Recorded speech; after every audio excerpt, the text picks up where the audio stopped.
Is Twitter the next mega corporation that's going to go bust and rock the markets, just like we've seen recently with FTX?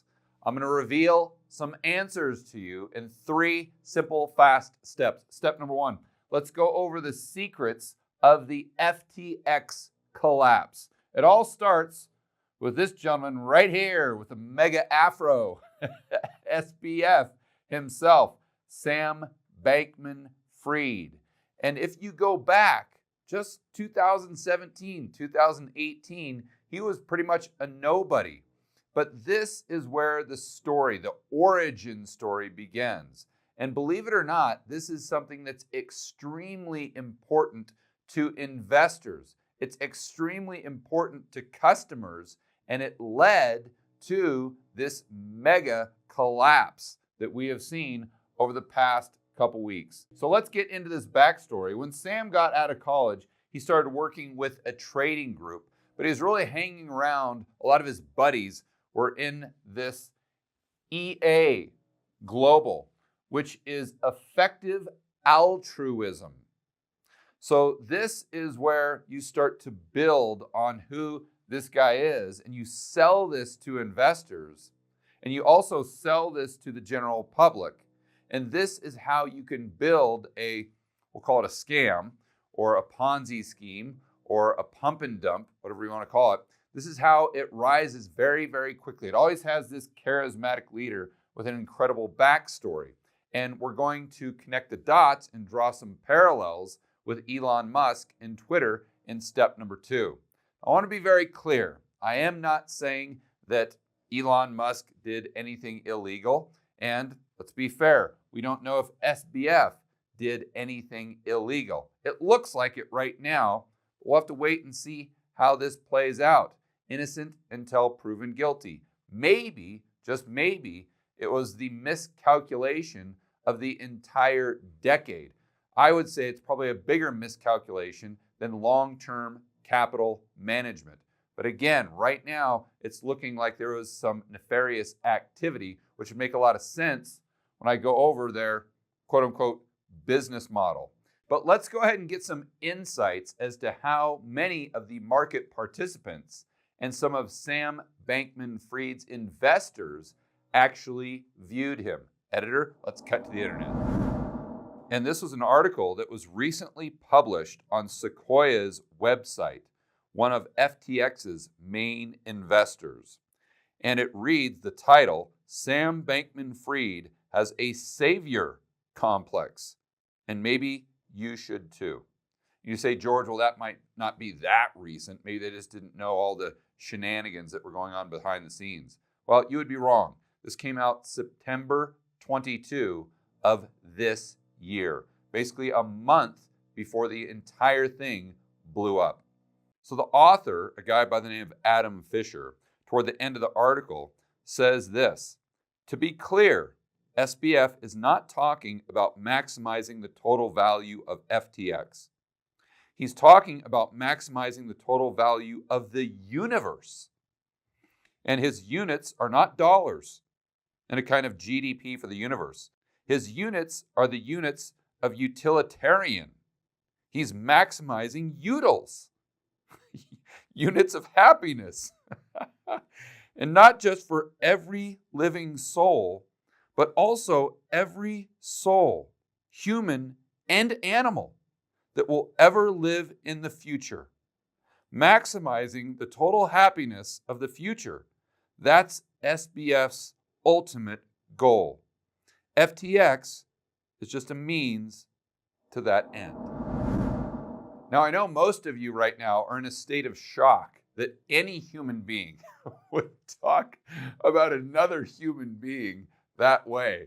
I mean, talk about gushing. It's like a schoolgirl with a crush on the star of the football team or something like that. I mean, it's just unbelievable. But my point is, let's draw some parallels between what they were saying about Sam Bankman-Fried and what they said about Elon Musk when he first started Tesla. He's not greedy. He's not in it for the money. He's doing this to save the human race. In fact, he's doing this to save the entire earth. Or in SBF's case, he's doing it to save the entire universe. It's amazing that came out only about a month and a half ago. The irony is unbelievable. You just can't make this stuff up. But let's get back to their business model. So we had Alameda Trading Fund or trading company, hedge fund. This is how it all started. And going back to 2017, 2018, Sam noticed an arbitrage play between Bitcoin in Japan and Bitcoin in the United States. So people like to make him out as this MIT genius type of person, but really he just saw that Bitcoin was trading for, let's say, 15,000 in Japan and trading for 10,000 in the United States. So he set up all these entities just to take advantage of the arbitrage. And this is how he first started making trading profits. And this is why he set up Alameda in the first place. But then he had to hire some employees. So he went right to all of his buddies with EA, Effective Altruism Global. Nothing really says philanthropy like stealing from your investors and donating to charities. Yeah, exactly. Exactly. How can you be more altruistic than to just steal people's money? And one of those good buddies is now was the CEO of this trading fund or hedge fund. Her name was Carolyn Ellison. And Carolyn Ellison is not exactly the stereotypical hedge fund manager or CEO. I don't know that you would say she's got a lot of experience in risk management. Editor, go ahead and throw up a photo, in fact, a very recent photo of Miss Ellison, and she is off to a party dressed as a wood nymph. And this was very common for the self-described Harry Potter addict. And in this picture, I'd like to point out that she was on her way to a LARP. And I actually had to look that up. That's a live action role play party. Sounds like a blast.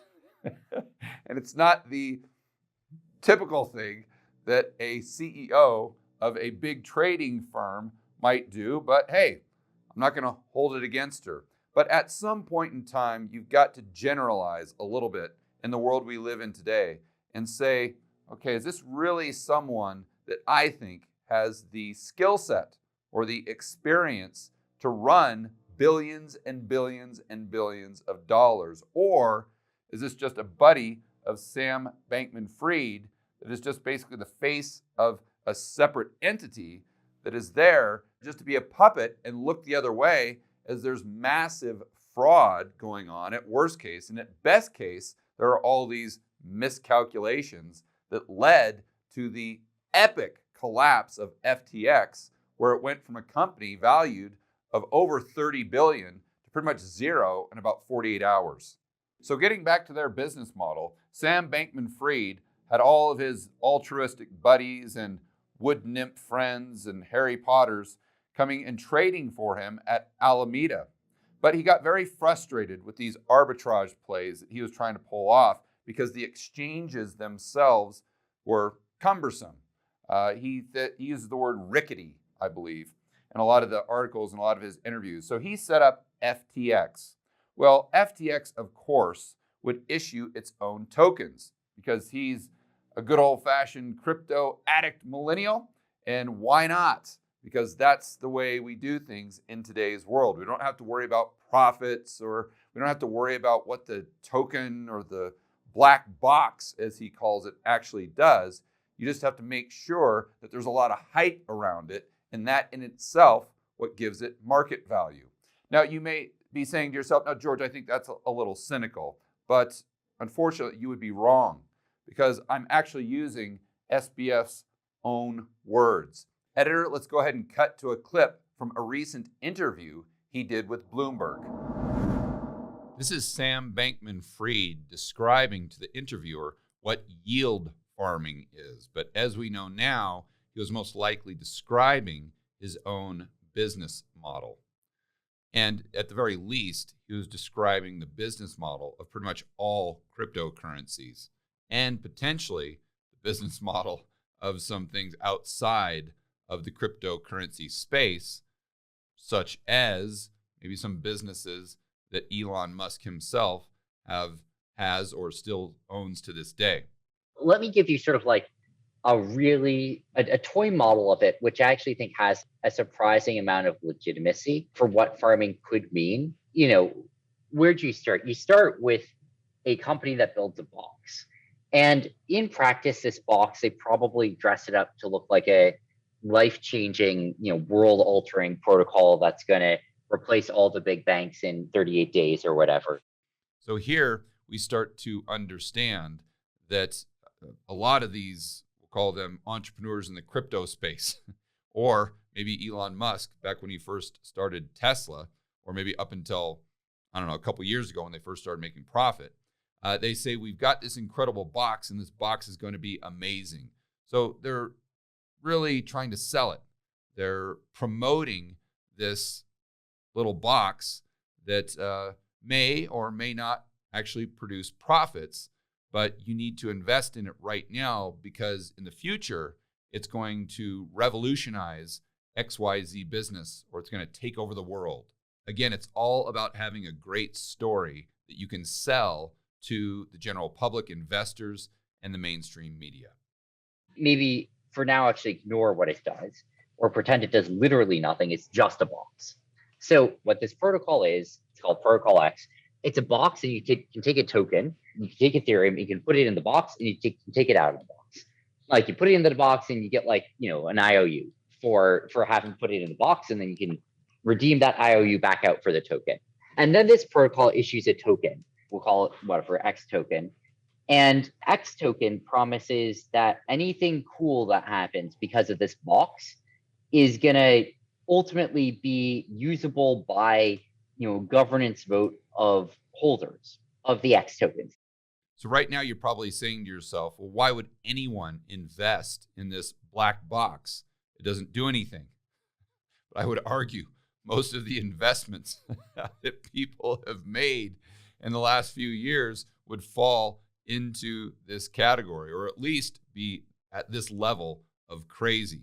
But now he starts to explain kind of the Ponzi scheme element of this business model. Anyone who goes, takes some money, puts it in the box, each day they're going to airdrop, 1% of the X tokens pro rata amongst everyone who's put money in the box. That's for now what X token does. It gets given away to the box people. And now what happens? Well, X token has some market cap, right? It's probably not zero. Let's say it's, $20 million market cap. And now it gets even more interesting when the interviewer realizes that he's describing a Ponzi scheme that should be a zero and has to interject. From first principles, it should be zero, but okay. I mean, I don't, that's not quite true, but when you describe it in this totally cynical way, it sounds like it should be zero, but go on. In the world that we're in, if you do this, everyone's going to be like, ooh, box token. Maybe it's cool. If you bought any box token, that's going to appear on Twitter and it'll have a $20 million market cap. And of course, one thing that you could do is you could make the float very low and whatever. Now I want to point out that when Elon Musk first started Tesla, this is exactly what he did, as far as he kept the float very, very low. Maybe there haven't been $20 million that have flowed into it yet.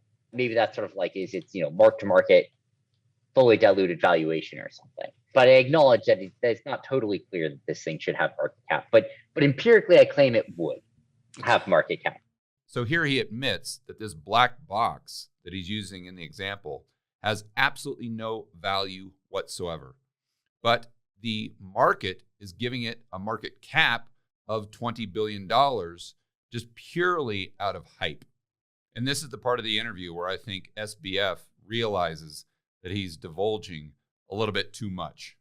That's right. So, and obviously already we're sort of hiding some of the magic in that, right? Some of the magic is in how to get that market cap to start with, but whatever. We're going to move on from that for a second. And here he's just talking about a good old fashioned pump and dump. So you take the black box, you make it seem like the coolest thing in the world. You encourage investors to put all their money in it. And as they're putting their money in, then you own most of the shares or some of the shares, and you're selling to all those people that you dupe into buying this black box is absolutely worthless. We've seen this over and over and over again throughout financial history. And it's just amazing that we can see these continually spring up, that people don't learn from the mistakes of the past.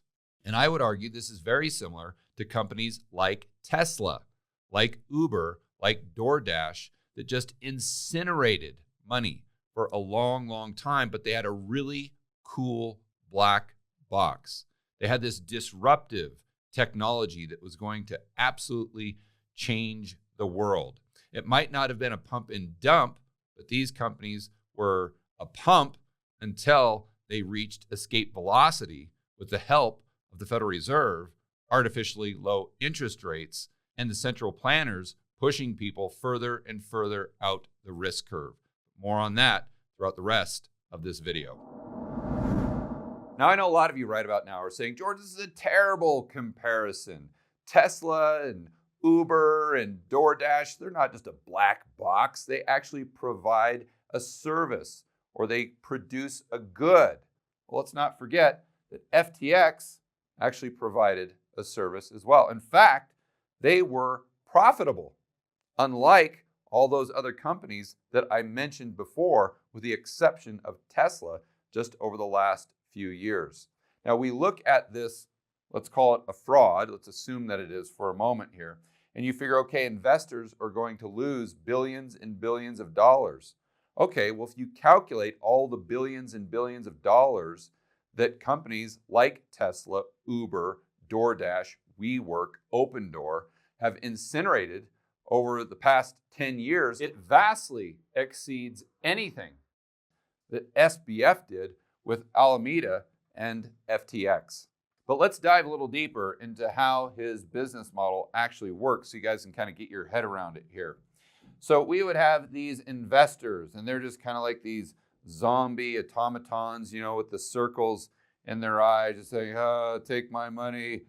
SBF is going to change the universe. He's going to save all the humans and the animals. Take my money, Mr. Altruism. So then what SBF does is say, well, thank you for those dollars. We'll go ahead and give you these tokens. We'll call them FTT. This was the token of FTX. Now this FTT, this has a service. This allows you some discounts within the FTX platform and a few other perks. So this token actually starts to have a market cap, just like he explained in the Bloomberg article. And he came out and said, well, listen, what FTX will do with our profits is every year we'll take 10 or 20% and we'll buy back these FTTs. So we'll decrease the float, like he said in the article, and this will give it value. So as the company becomes more and more profitable, theoretically, these tokens will have more and more value. So then what he allegedly did is took these customer funds that they were depositing in FTX, and he just gave those funds to Alameda Trading. Well, they would borrow them from the customers. Now, what would they use as collateral? Well, they would use the FTT token that SBF created out of thin air that now had value because he convinced everyone that this black box, and maybe he himself, was going to change the world. So then the wood nymph would take the FTT tokens and use them as collateral to take the money or borrow the money from the zombie automatons, and then she would take those dollars and trade them on the FTX platform. Now, this is really interesting because that created a lot more trading volume. Let's think this through. The more trading volume they had on FTX, the more that would impress the investors like Sequoia, and the higher the market cap of this black box, and the more money that would go into SBF's pocket. Very, very clever. And then, we don't know this, but I also think it may come out in the future that they were actually taking the customer funds and using it against them. What I mean is they were taking the other side of the trade, or they were betting against all these people that deposited money to trade with FTX. So why would they do this? Because they know that retail investors, especially the ones that are going to frantically trade cryptocurrency till 3 o'clock in the morning, over the long run will most likely lose money. So if you can just take the other side of that, you will profit from their demise. Now, what's incredible is FTX or Alameda might have been using the customer's own funds to bet against them. We'll have to see how this plays out in the future. But this whole scheme is really built on Sam Bankman-Fried creating, quote unquote, free money, or this black box, with FTX and these FTT tokens. So in my mind, the way I see it is like this inverted pyramid, where you've got Alameda right here, you've got FTX on the top, and it's all kind of just teetering and balancing on this FTT token. So if the value of this FTT token goes down, the whole house of cards collapse.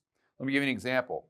So the wood nymph is using all of these FTT tokens as collateral. So let's say that the automatons, the zombies, deposit $100,000. This $100,000 goes over to the trading platform or the trading fund here, and she puts up $100,000 of FTT tokens as collateral. Okay, well, let's say the value of these FTT tokens goes down to $10,000. Now she owes the customers $100,000. Well, in fact, they don't even know that she borrowed the money in the first place. That's what might be illegal in this whole scheme as we see this play out. But she owes $100,000. Now she only has $10,000. That's a big problem. You're insolvent and you go bust. And this is exactly what we saw happen when the FTT token went from, let's say, $22 basically down to $3 in the matter of 48 hours, which resulted in one of the most incredible collapses we have ever seen in financial history, something that may happen to Elon Musk and Twitter. More on that throughout the rest of this video.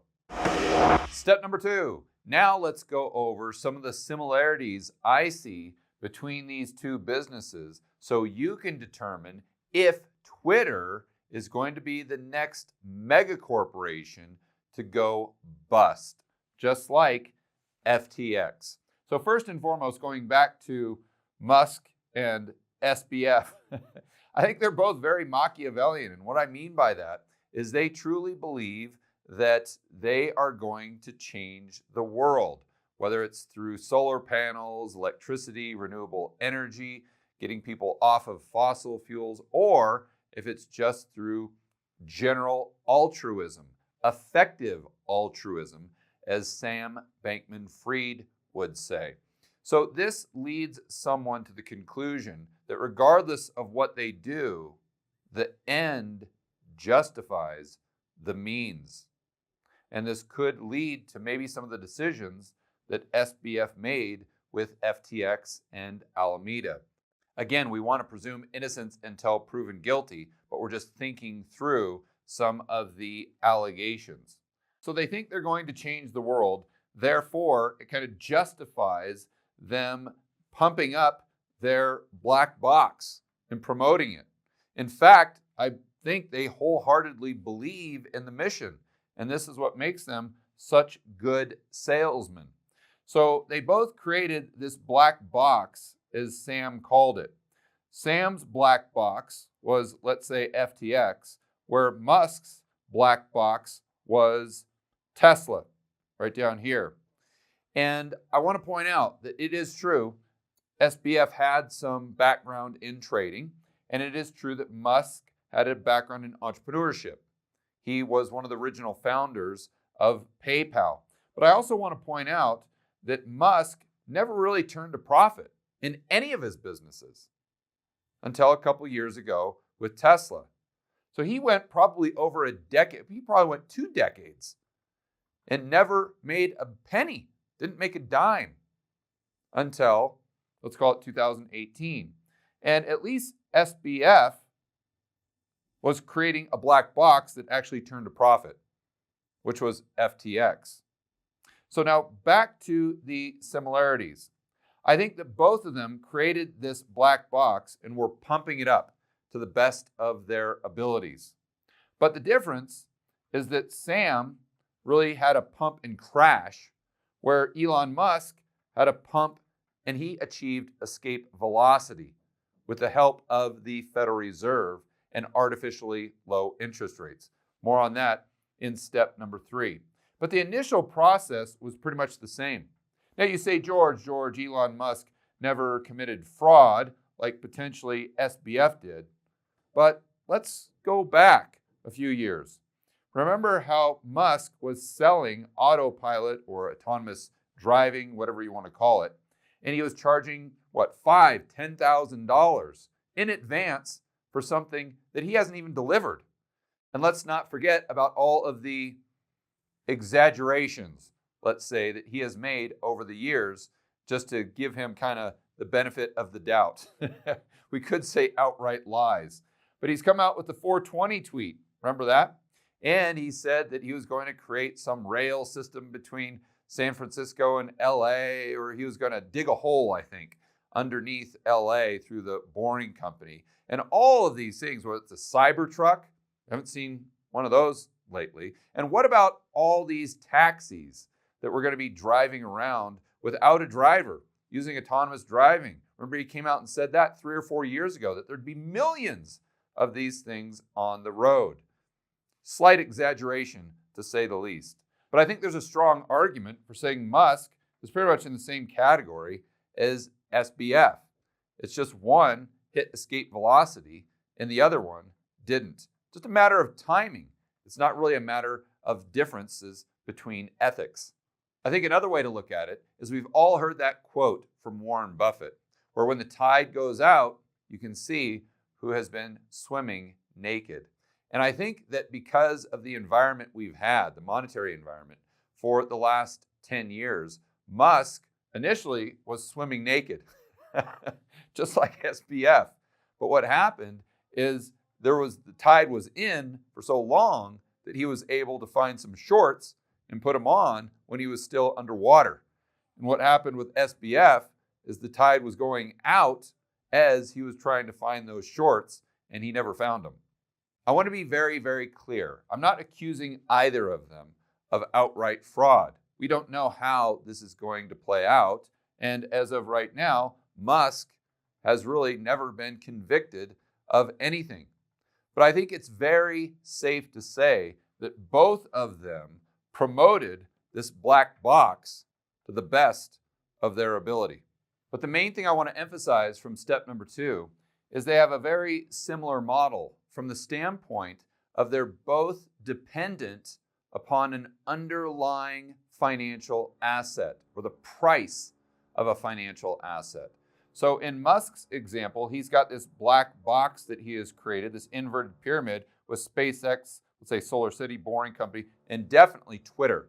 We know Twitter has been hemorrhaging money for years.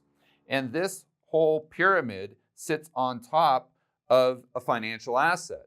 That would be the share price of Tesla. Very similar to how FTX and Alameda, their Sam Bankman-Fried's black box, inverted pyramid, was built on top of the price of his financial asset, FTT. And I know the pushback is going to be, oh, George, you can't compare the two because one's fraud and one's not. Well, listen, we don't know who was committing fraud and who wasn't. I think by a lot of people's definition, Musk has definitely been, or you could put Musk in that category several times over the last 10 years. But the main point isn't who is committing fraud and who isn't. It's the concept of the model. Whether it's FTX and FTT or Twitter and the share price of Tesla, they're both very fragile. They have similar weaknesses. And I think the probability of Twitter collapsing as a result of the Tesla share price going down in the future is a lot higher than the marketplace believes. Just like the probability of FTX collapsing was a lot higher than the mainstream media, the marketplace, the investors, the customers realized, call it 2 weeks ago. Step number 3. So how does the end game play out for Twitter? Will it be the next FTX? Well, to answer this question, we have to start by looking at Tesla. Remember, that's what the whole black box or inverted pyramid is built on. So Tesla shares right now are trading at a price to earnings multiple of 60. To give you some context, Volkswagen, which is one of the largest auto producers in the world, has been profitable for a very, very long time. Their shares are trading right around a 4 multiple.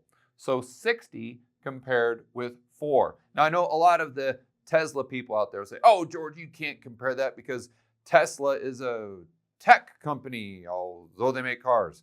And they're a growth stock where Volkswagen isn't. Okay, fine. Let's go ahead and give Tesla a price to earnings of 10. That means their share price goes from about 198, where it is today, down to 33. So why is this important? Because the majority of Musk's wealth is tied up in Tesla shares. So if the price goes down that dramatically, this will significantly impact his wealth. Said another way, this impacts his ability to prop up all of his other money-losing companies, such as Twitter. Like we mentioned in step number 2, advertisers have been leaving Twitter in droves. Now, I'm not saying that's good or bad. Personally, I like what Elon Musk is doing to stand up for free speech. That doesn't necessarily mean I like what he's done in the past, nor does it mean I like his business model or the financial position that he could be in. I think it's very precarious. But we know that advertisers have been leaving in droves, and we know the company he just bought for $44 billion is currently hemorrhaging money. So he comes up with this subscription model because all the advertisers are leaving, but we now know that the subscription model isn't working very well. It's basically a train wreck over there. And not only are a lot of advertisers leaving because they might not like Musk or they're trying to virtue signal or for whatever reason, if we go into a recession, and more on that in just a moment, then we know that the first thing that businesses cut is their advertising spending. And we can see this with Google, Facebook, and other social media platforms that depend on advertising coming out with terrible forward guidance, putting a pause on hires or outright laying off thousands and thousands of workers. What we could be seeing is the beginning of an adpocalypse that will definitely impact Twitter and reduce the amount of revenue that's going into an entity that's already in the red. Now, let me be clear. He could pull it together and get it back on track to where it's not only functioning well, but actually profitable, and he could turn it into a great business. Again, I hope that he does. But right now, we have to analyze it for the position that it's in so we can determine the probabilities of it collapsing like FTX, especially considering the macro environment we are currently in, which I am calling the macro grim reaper.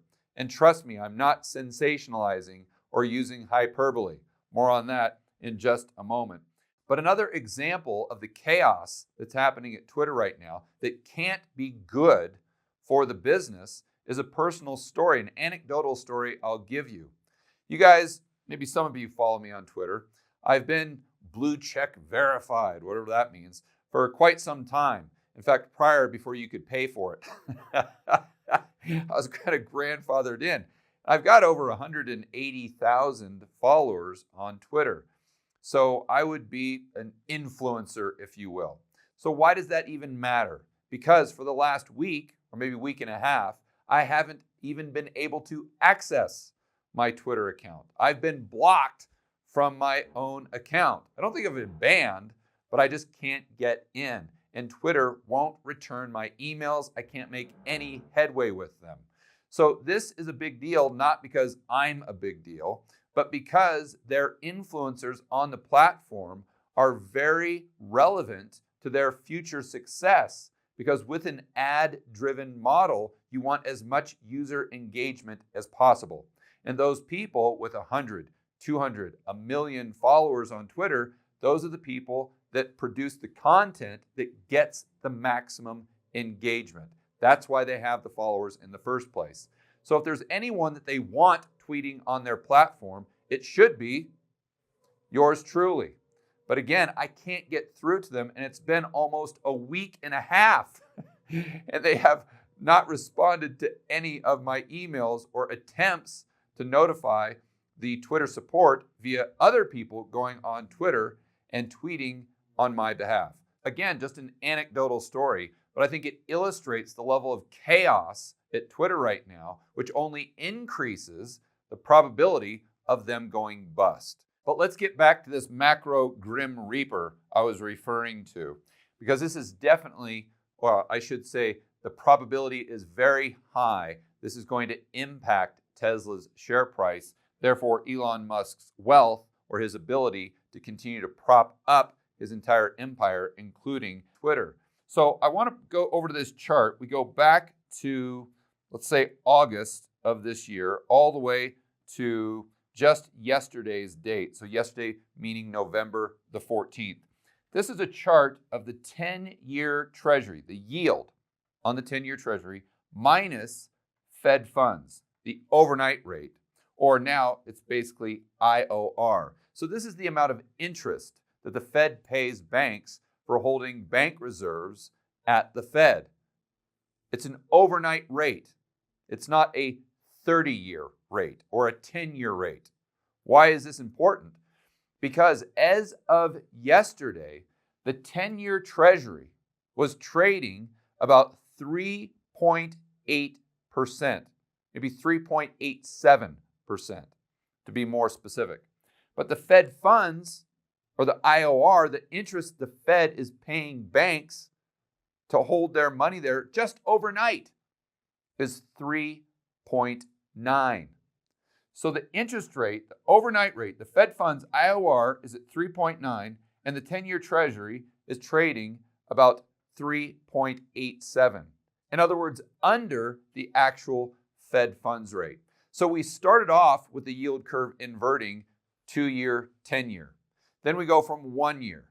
Then it inverts with the 6-month and the 10-year. And then recently, over the last few weeks, we've seen the yield on the 10-year Treasury go below the 3-month T-bill. But now it's even below the Fed's overnight rate. This is an extremely ominous sign. It's a huge red flag. And editor, go ahead and throw up a chart. In fact, this same chart, but going all the way back to the 1970s. And we can see that every single time we get this inversion between the 10-year and Fed funds, we get a significant recession within the next, let's say, 6 to 9 months. So why is this so important for the share price of Tesla? Because if we go into an economic recession or an economic depression, people are going to buy a lot fewer cars, including Teslas. And it goes from a growth stock to now the investors are looking at what are they doing for me right now? In other words, how much cash are they producing right now? Because they'll most likely produce that or less in the next year or 2 years. And that's when I think you could see that multiple compression from 60 down to, let's say, 10. But unfortunately for Elon Musk, the macro story doesn't end there.